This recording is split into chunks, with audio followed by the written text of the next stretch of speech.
Welcome to WLNM, the web novel and manga review, hosted by Zeke Changuris. Welcome to WLNM, the web light novel and manga review. We are dedicated to bringing our listeners the very special artists, writers, creators, and industry professionals that are part of this amazing independent movement of writing and entertainment.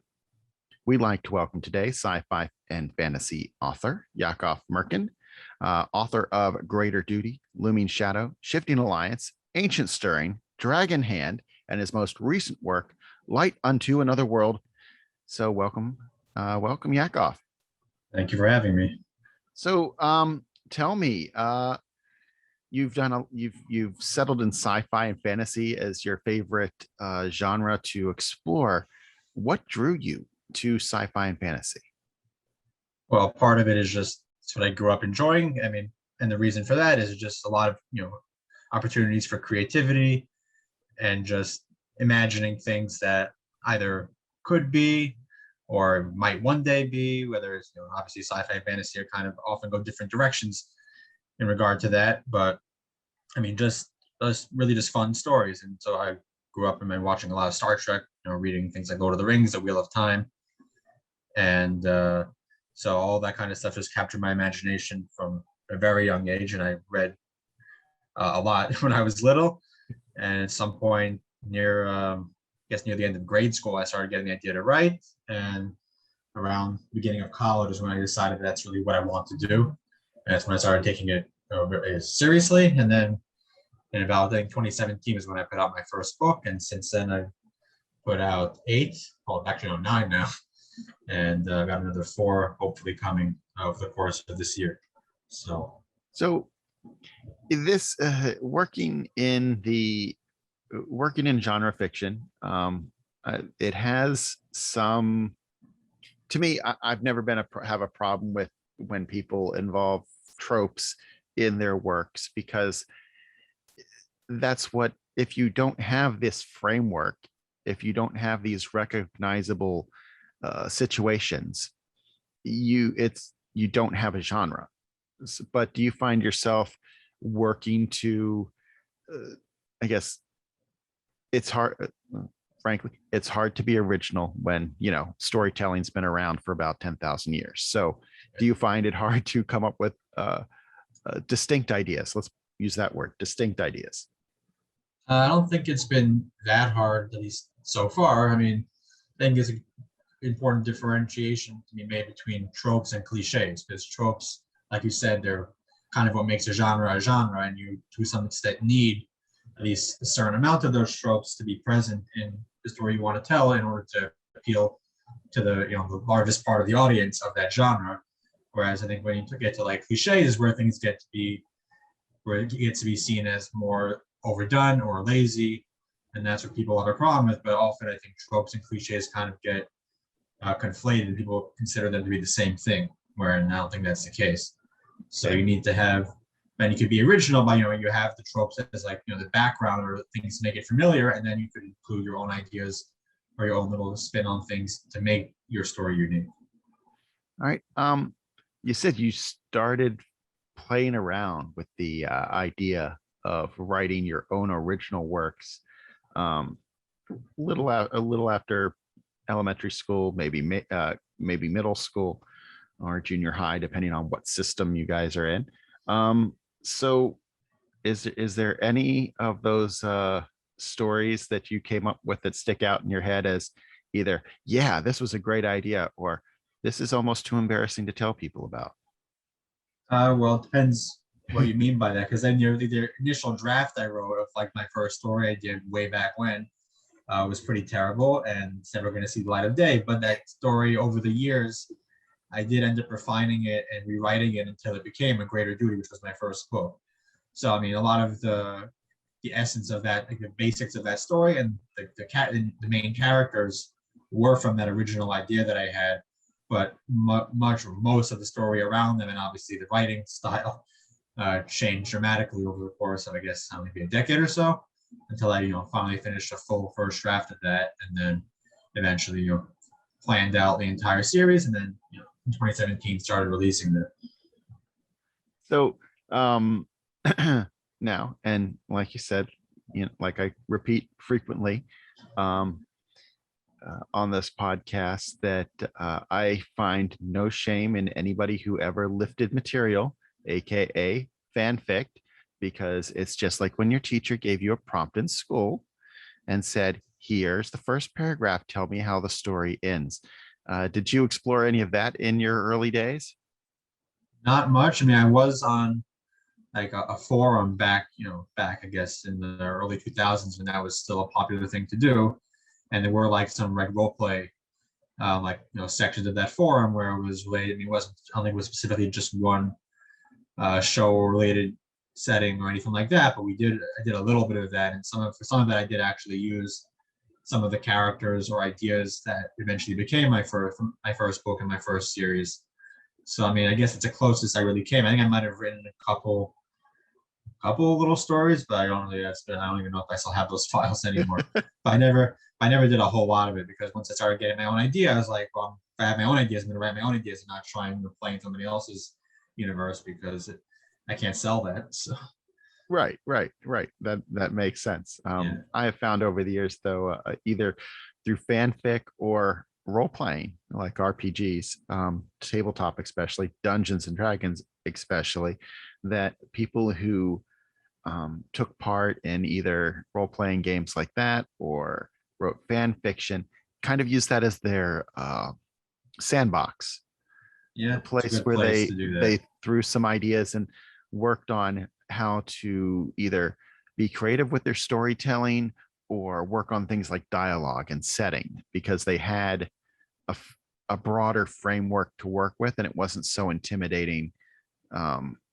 It was easier to say what if than it was, okay, I have a blank sheet in front of me. So yeah, I understand that. I know, I mean, there are a few, and more than a few, authors who end up being very successful who got their start in fan fiction, for a reason, because it does, like you said, it does give you an easy place to really practice some of the fundamentals while not having to really start from scratch.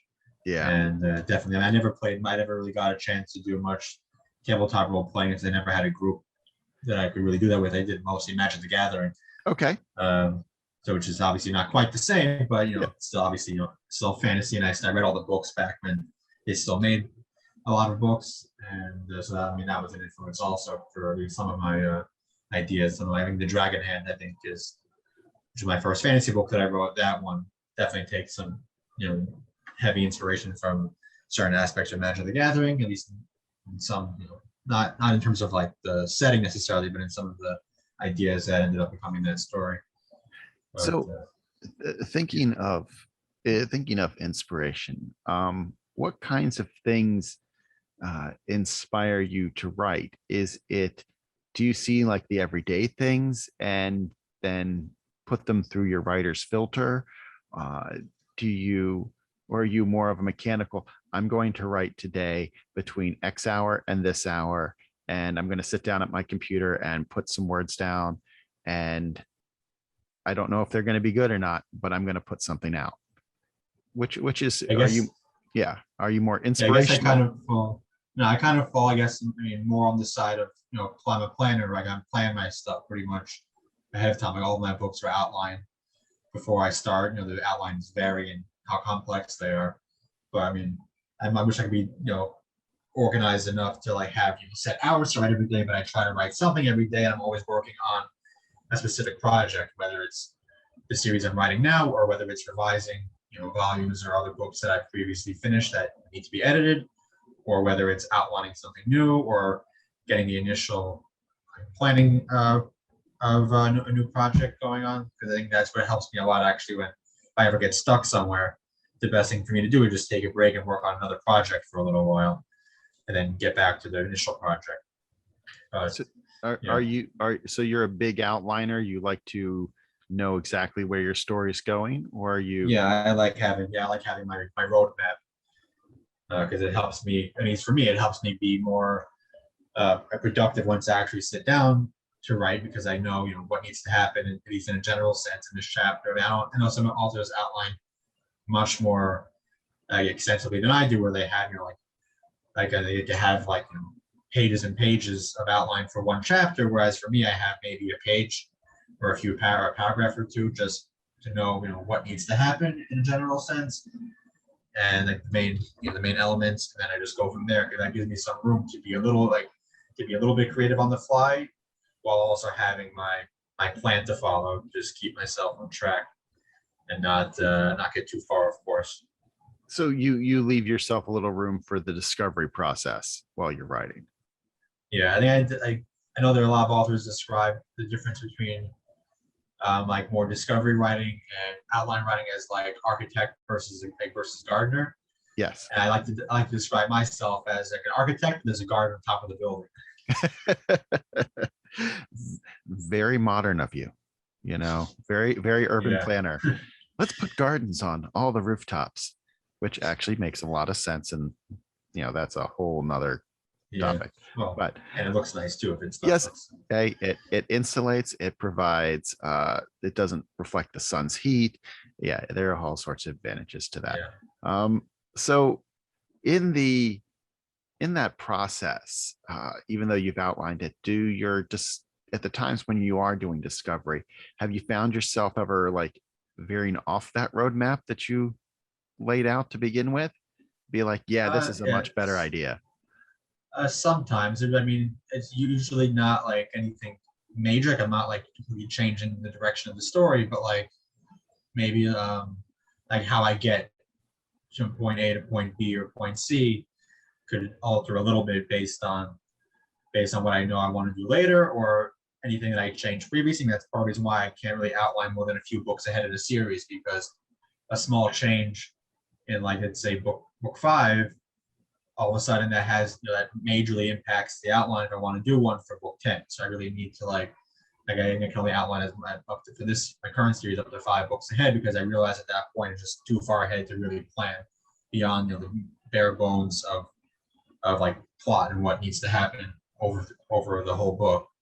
So yeah, I don't think it's ever really like taken me in a direction I didn't expect, at least not in like a story alternate way, at least not yet. I think this is why authors understand time travel, because we know once you pluck at a thread, the domino effect that can happen way down the line.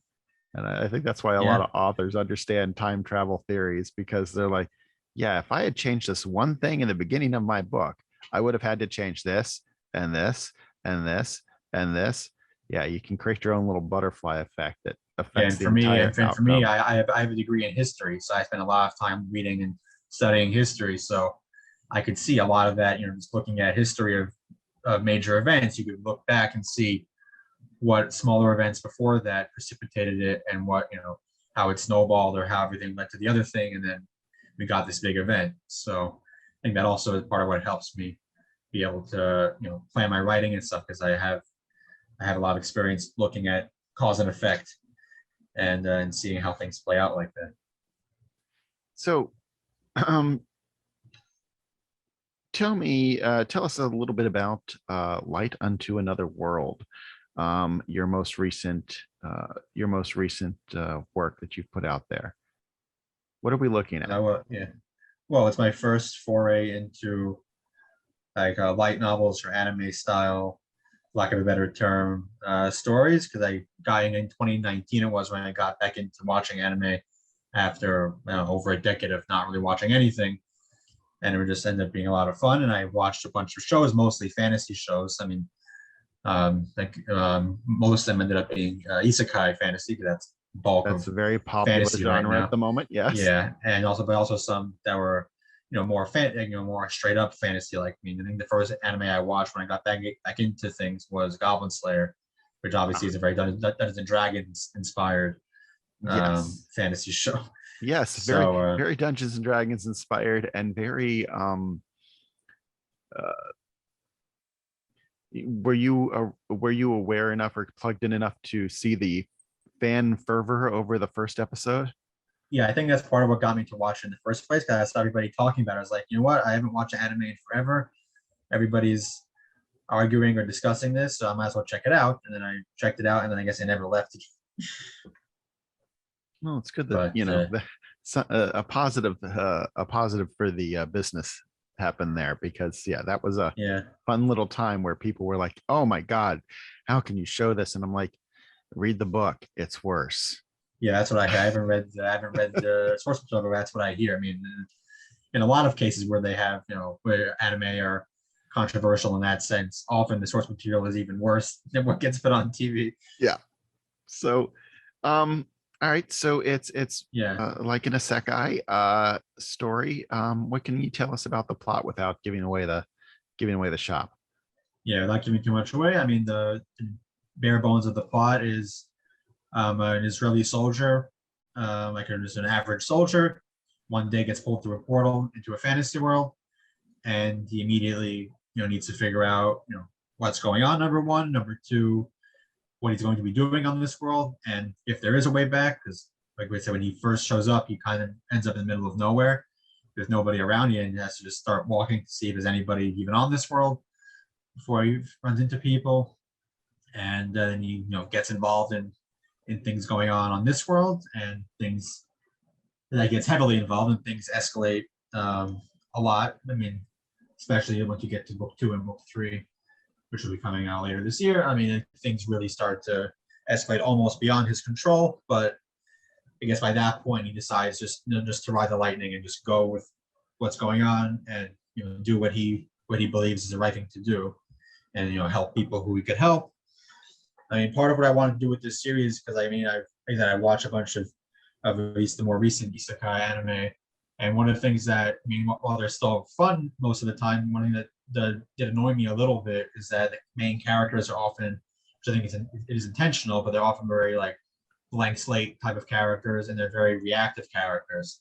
They just are told to do a thing, or that they're told that this is where they are, and they don't really make decisions like for themselves in terms of what their goal is on this world and things like that. So I wanted a character when I created my story who was very much his own person, and who has a very proactive approach to things, like who will see a problem and decide, I'm going to solve this problem, and if you try and get in my way, then I'm going to go through you. So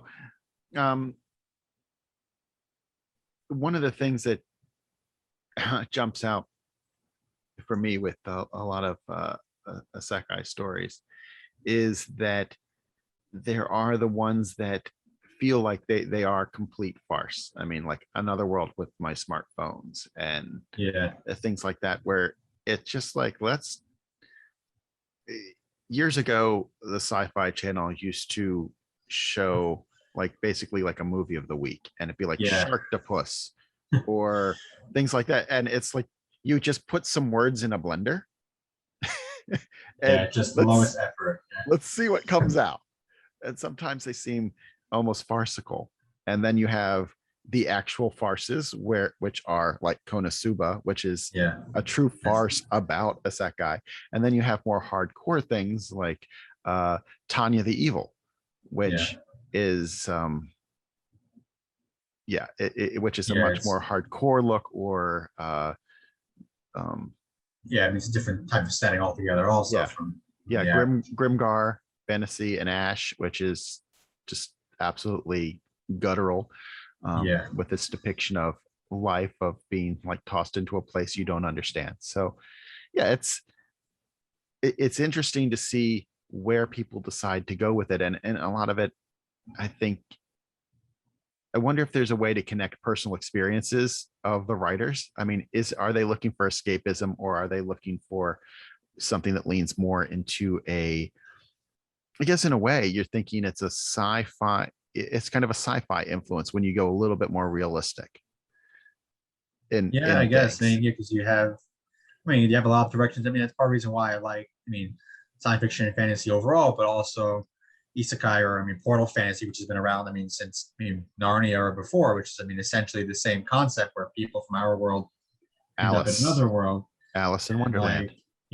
So there's just so much you could do with it, and then that's why it kind of can get frustrating when so many go to the lowest common denominator and then just change one tiny thing, or they just try and just kind of like subvert everything about the genre, because that's all they could think to do, just reverse the norm. Versus just taking versus what I'm trying to do is take what is fun about the genre and like, the general setting and just some of the tropes of it, but also put a little different spin on it to make it my own and to make it, a little different from the bog standard that we have with a lot of things right now. Yeah, what would be like you're taking the setting and you're being like, what would be a more realistic approach to thinking like, what if this type of person, was actually sent to this other world? How would he react? How would he adapt?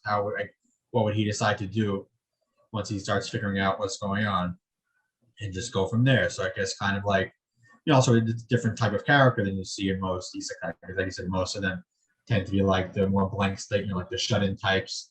Yes. Don't have any life experiences. Whereas, my character, I mean, he's not like, some crazy, competent, he's not like some war hero. He's just, a guy who was doing his army service for the last year or so. So he has, much more knowledge and, different skills than most people in that same position, in this isekai position would have. But he's not some kind of like Superman. And also when he gets to the fantasy world, he doesn't get like an overpowered type of ability, which is also another trope that kind of gets a little tiresome sometimes because it makes things too easy for characters. So I gave him a magical ability has its uses, but it requires him to be creative, because like being creative with magic is a lot of fun, both to read and to write. I read a lot of Brandon Sanderson books, and that's something that he likes to talk about a lot with his magic system, is that it's more interesting what the magic can't do versus what it can do, because it forces the writer and the characters to be creative in how they solve their problems with it, as opposed to just relying on it as a crutch for everything. And also it requires him, as things get more crazy, to rely more on his supporting cast, essentially, as opposed to just being able to do everything himself. And so that also makes those characters like presences more important and more interesting. Yeah, it forces you to flesh out the supporting roles and make them a little bit more grounded and relevant to the story. Yeah. So thinking of, well, whether your magic system or not, I mean, do you find yourself writing yourself into a corner and thinking, well, I've set these rules, how do I get out of it? I don't think that's happened yet, in large part because I outline. So I know, at least in terms of the big events, how they're going to get out of things. So I have it all planned ahead that I could, if I need to set something up, I could set it up, or leaving up, any hints earlier on somewhere, or also just generally make sure that the scenario is set up that there is a way out without needing to, change or break the rules that I've already set up. So again, it's part of the reason why outlining appeals to me so much, because I don't run into those problems really. So do you do, even with all the prep work, do you find yourself doing multiple drafts? Are you like a heavy draft person, or do you think do you usually knock it out in in 2 drafts or 3 drafts? No, the more that I've written, the fewer drafts I end up doing. So like my more recent books, I've been doing 1 draft, then I'll go and revise it once on my own. I mean, I gotta also make notes as I go for something that I need to go back and address or add in. So I'll do that myself. And then I have a really good beta reader who also, often, if he finds any, I guess straight up edits that need to be done, he'll mention that to me also. So I get, some feedback on it. And then based on that feedback, I go and revise it one more time. And then at that point, again, pending a final spell check or whatever, I'm usually just ready to go at that point, just declare it done, because I know it's very easy to fall into the revision trap of just constantly revising and it never gets finished. So I want to just get stuff done, get stuff out, with obviously putting in necessary effort, to make sure it's quality. Well, yeah, I mean, I cannot, I think that goes with a lot of artists, that revision trap. I mean, they say technically the Mona Lisa has never been finished because Da Vinci just kept repainting the same thing again and again and again and again. And you've got layers upon layers of different images underneath one on one canvas because he kept revising it. And I think that goes for a lot of writers too, that you just sometimes you have to type the words "the end." Yeah, and accept that it's never going to be 100% perfect because we're only human, and like expecting that you could somehow refine it to be some kind of magical perfect book is like not going to happen because it's never going to appeal to everybody anyway. So you're always going to have people who don't like it. It's like the to the level of hate could vary obviously, but you're never going to have everyone's never going to be your fan, and you're never going to. You could always go back to a previous book and nitpick yourself to death of like things that really don't matter, but you could make it feel like it matters in your brain. And so I mean that's also why I really, once the book is out, like unless I need to go back and check something to make sure I have things straight for future books, I really don't reread my books. I mean, I reread them, several times while I'm writing it, but once it's out, I usually don't go back and look at it again because this gives me the opportunity to like second guess myself constantly, and I don't want to do that. You don't want to be George Lucas and be like, oh, you know what? I should have done this in Star Wars the first time. Yeah. Let's reshoot that. Okay. Yeah, that kind of thing really frustrates me whenever a writer or a director or whatever decides to do that, because it also impacts, I guess, the authenticity of the art, because if you just keep changing it, and what's the real version? Like everybody who knows Star Wars, like that's what it was, but often you change it now, so like we're raising into question which is the real version, which is the one we should consider. Like George Lucas puts out the NFT of Star Wars.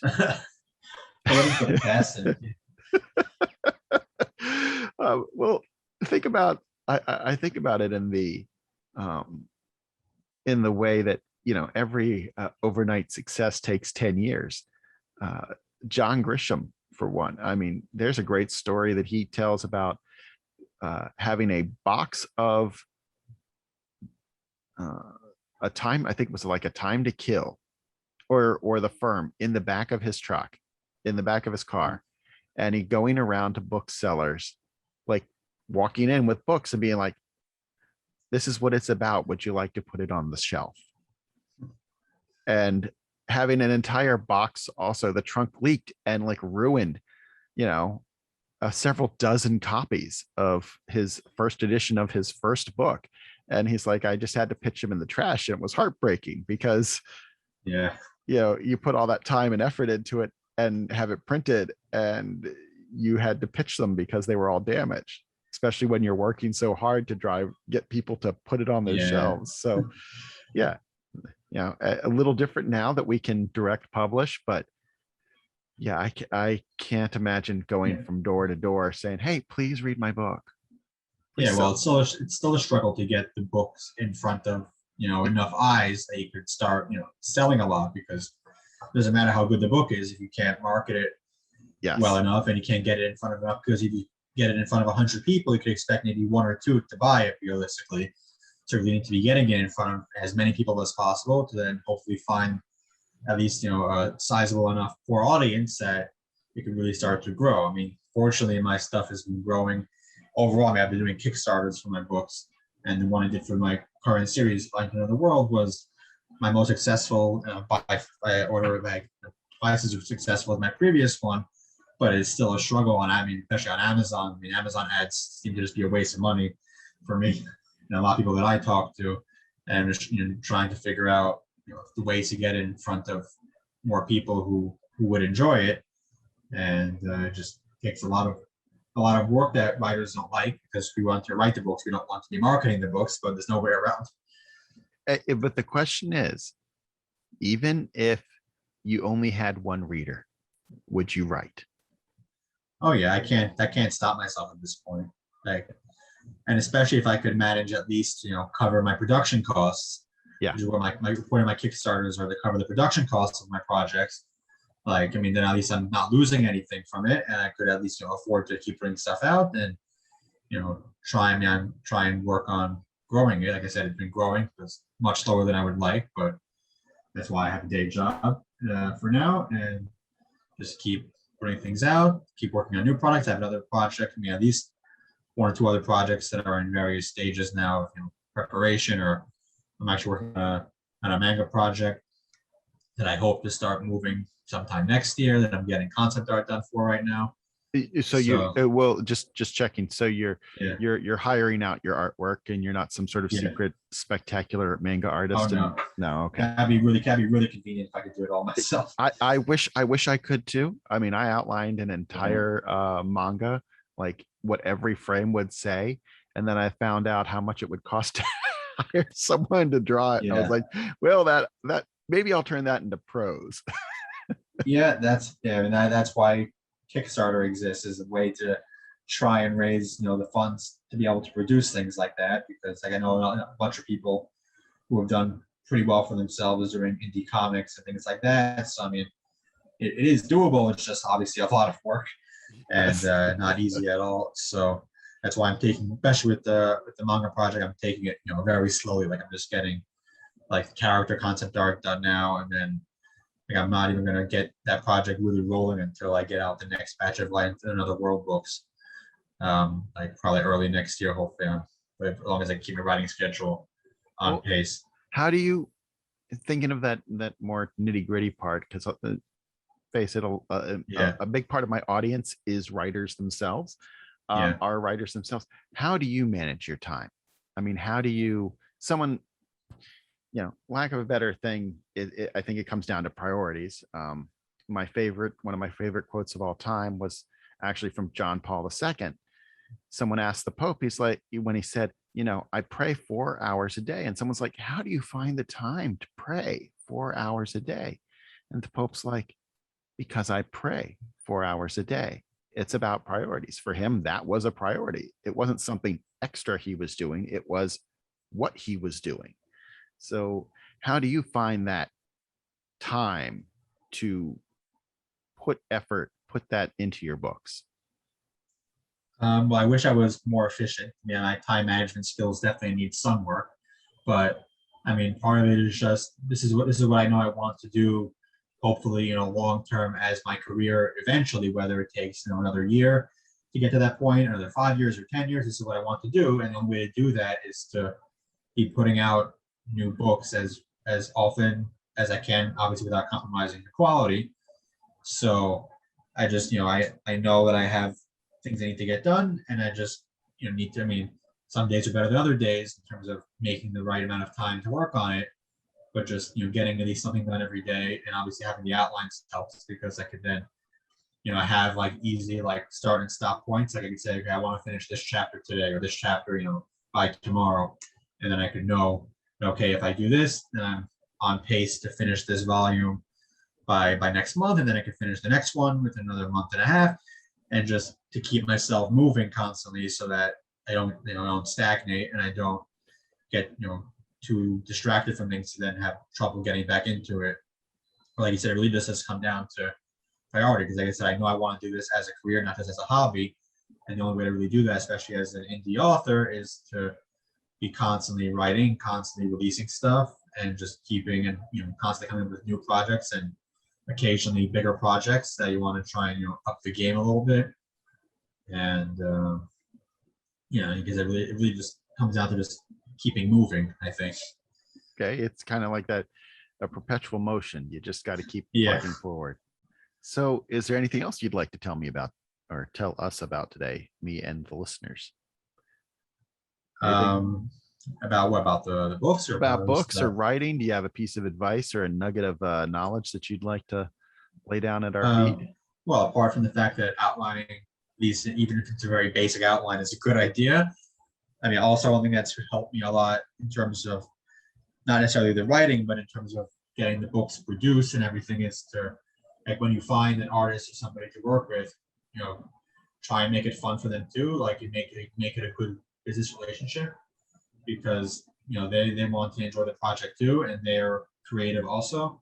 So like whenever I give my artists like details for a new cover or a new internal illustration, like I always do leave some room a little whenever possible for them to be creative, or like I don't necessarily expect 100% of exactly what I had in my mind to be on the page, because what matters most is that it looks good, and it is at least matches enough what needs to be portrayed. And then then the artist enjoys the process. If an artist is, like slogging through it because you're constantly asking them to change things or constantly bugging them about things, it just becomes not fun for them.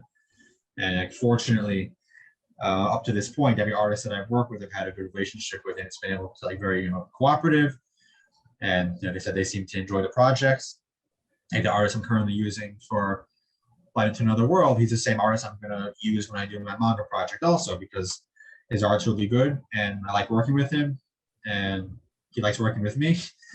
So I really like being able to, I guess, cultivate these relationships to be able to be, long term, not just for one series. And my artist for my first book series, I'm not doing any more books right now that require that art style. But when I do, I'm going to go back to him again because I like working with him, and he's somebody that I want to, whose art I want, and also someone who I want to support, because he's shown himself to be a really reliable artist and everything. Because I know there are issues people have occasionally with artists who are not reliable, and then things could get nasty, and everybody hates that. Yeah, and I like, I have a artist I work with, and we've developed a good relationship, and I love just supporting her as an artist because she's done good work for me. And I think that it's important that we kind of spread the love when we can with other independent creators. Yeah, especially with artists. Like, maybe people don't realize it, but artists have as much trouble, making a career out of their art as writers do, at least in a general sense. So they also could definitely use the support on you having your series out there, and then people get to see their art and get to learn who they are, and then find them if they want to be on social media. Not every artist necessarily wants to be on there, which might not be a bad idea for sometimes, but yeah, they really want to be able to give recognition that these artists deserve, because especially often the artists that independent authors could afford, even though they're really, really skilled, they're often kind of journeyman artists who have been doing art for a long time, but they never really got to that point where they could be a real a huge success for one reason or the other. And it just gives them another chance to put some more stuff out there and get some more work, and then everybody wins, because I agree. Supporting creators is one of the things that I live for, and I want to thank you for talking to me and the rest of the viewers today about your books, about your process. And I hope our listeners, if you haven't subscribed, take time to subscribe to WLNM, where we hope to continue to highlight the best independent creators have to offer. Until next time, keep reading. This has been a WLNM podcast.